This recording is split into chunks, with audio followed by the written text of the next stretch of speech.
My name's Jill, and this is Richie, and we're going to talk a little bit about pranayama and different kinds of breath work.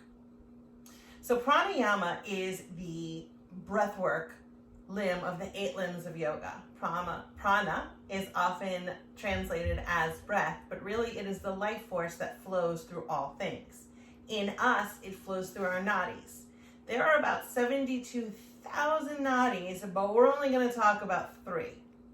So the first is the Ida nadi, which runs up the left side of the body, starting at the root and terminates in the left nostril.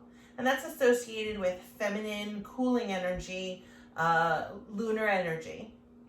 The Pingala nadi begins on the right side, runs up the right side of the body, begins at the root, terminates in the nostril, and that's associated more with masculine or heating energy, often with the sun.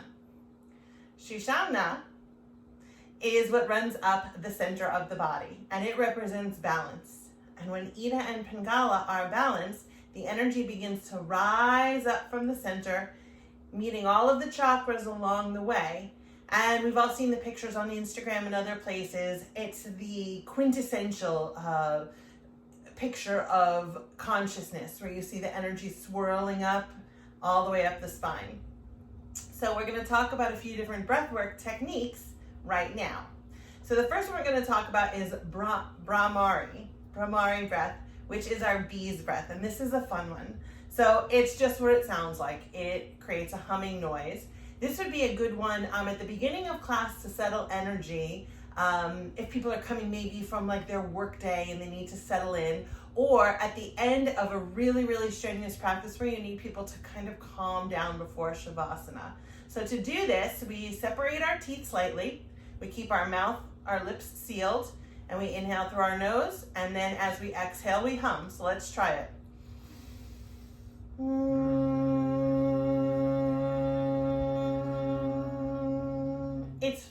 It's fun. And in addition, different tones can affect different energy centers in your body because they'll resonate in different places.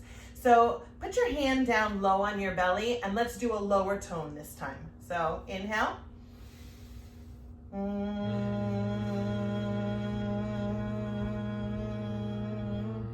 And then if we do a higher tone, maybe up here by our throat.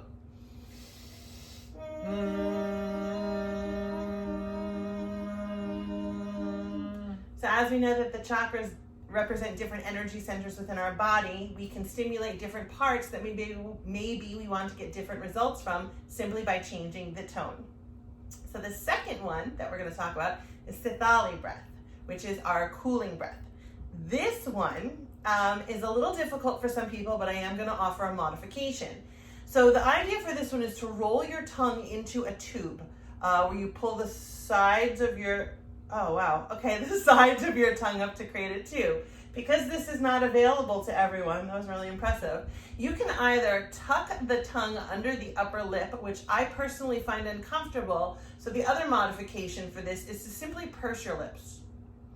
So for this one, you're going to inhale through the mouth, and then you're going to seal the lips and exhale through the nose. Now this cooling breath is very good after a strenuous vinyasa when you're literally just trying to cool the body off. So let's try it here. I'm sorry, one note, this is contraindicated for pregnancy, this one. So I would not try it necessarily unless you've cleared it with a doctor. So let's try it here. The idea is for the air to pass over the tongue. So whichever variation you've chosen, just make sure that the air coming in passes over, and you'll see why when you try it.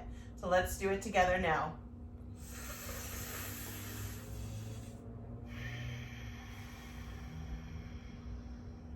Did you feel how cool the air was when it came over the tongue and how it instantly cooled down your body?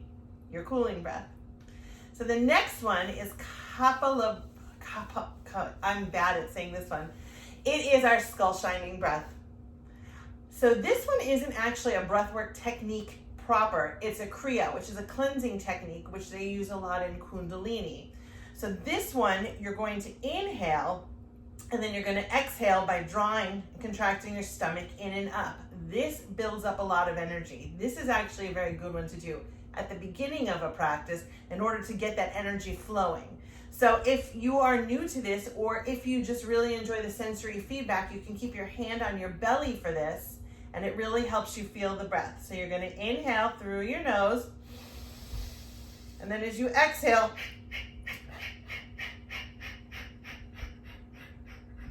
and it's okay to take another breath when you run out of air.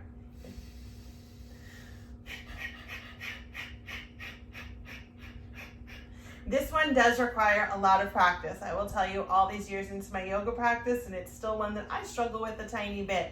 But the hand on the belly really does help with that whole feedback loop, and it really gives you a sensation of what you're doing. The last one out of these is actually my favorite one. I teach this a lot. It is our Nada Shodhana, which is our alternate nostril breathing. So the traditional mudra for this is the index and middle fingers down, ring finger on the left nostril, thumb on the right nostril. This is very uncomfortable for some people. So if you find it uncomfortable, you can place your ring finger and your your index finger and your middle finger at your third eye, and then place the ring finger and the thumb on the nostrils. So this is used to balance alternate nostrils. What did we learn about the nadis? This is used to balance our energy. And what's really great about this one is you can also play around with it just like you did with the tones in the other breath to really affect the different sides that you want it to affect.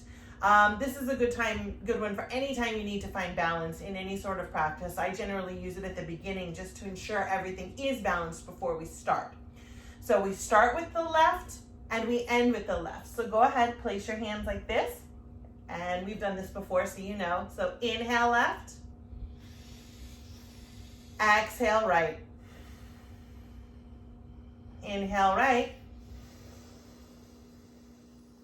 Exhale left.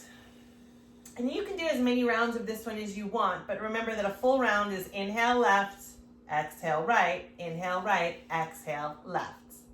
So I'd like to thank you all for listening to me speak about these different pranayama techniques. I hope you learned something and you were at least entertained by my attempts to pronounce them in Sanskrit. Thank you very much.